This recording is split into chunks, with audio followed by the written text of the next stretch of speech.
What I'd like to do with my remarks is place this lab today in a broader context of the Paris Agreement, the SDGs, and the Lima Adaptation Knowledge Initiative, so you can see how what we are doing here today will sort of scale up to other regions as well. We add 85 priority gaps that have been identified through the lab piece so far, and the lack of actionable data, that's in red, that was the most common type of knowledge gap that we have there.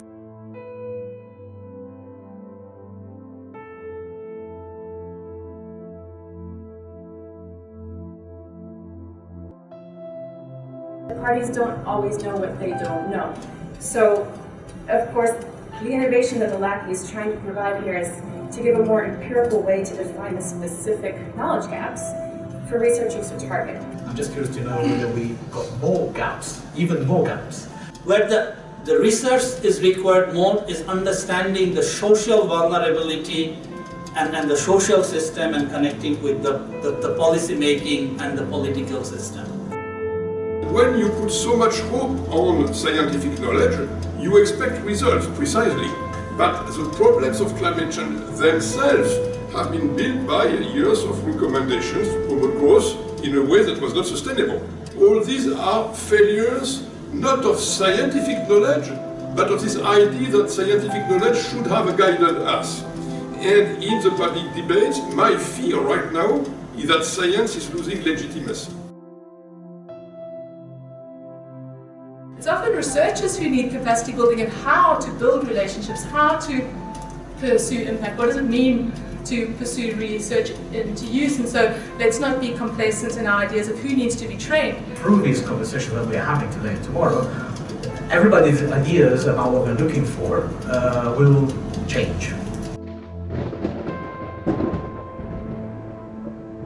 I think that the sustainability research community and by extension the climate change adaptation research community really has to form new alliances if we want to have impact, if we want to move toward climate action. We quite simply have to change our very accepted ways of going about our business, the way that we pose questions, the kinds of partners that we think matter, and so on. But it goes even beyond that.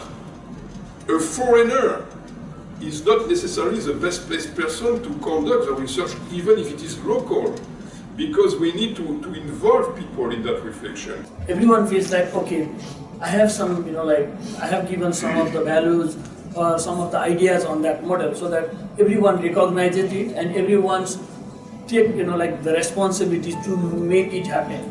We know that co-production, to do it right, can take years, but of course, these are very urgent needs that we have, so it's also building in the patience and the long-term thinking and the long-term partnerships when we start these projects, and giving ourselves some short-term wins so we can move forward and recognizing the reality of careers and funding cycles, etc. But really trying to make that shift to having some longer-term thinking and giving ourselves that space.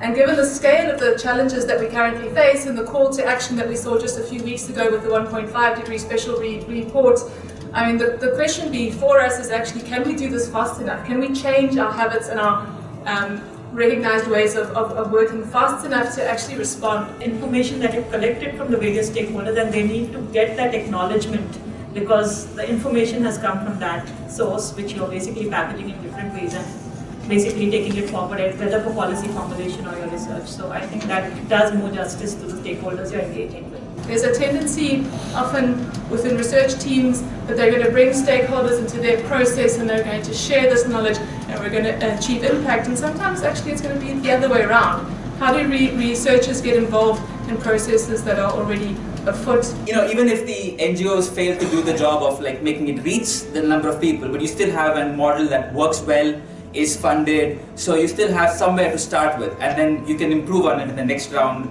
of work. So we have to pair stakeholder engagement of a particular form. It's about relationship building, it's about trust building, with things like capacity building. And the South-South cooperation and sharing the knowledge about the good practices of the climate change interventions is very much needed. I think this lab is also something like that, where we come in together and we actually test our ideas together, and whether it's actually addressing the needs of different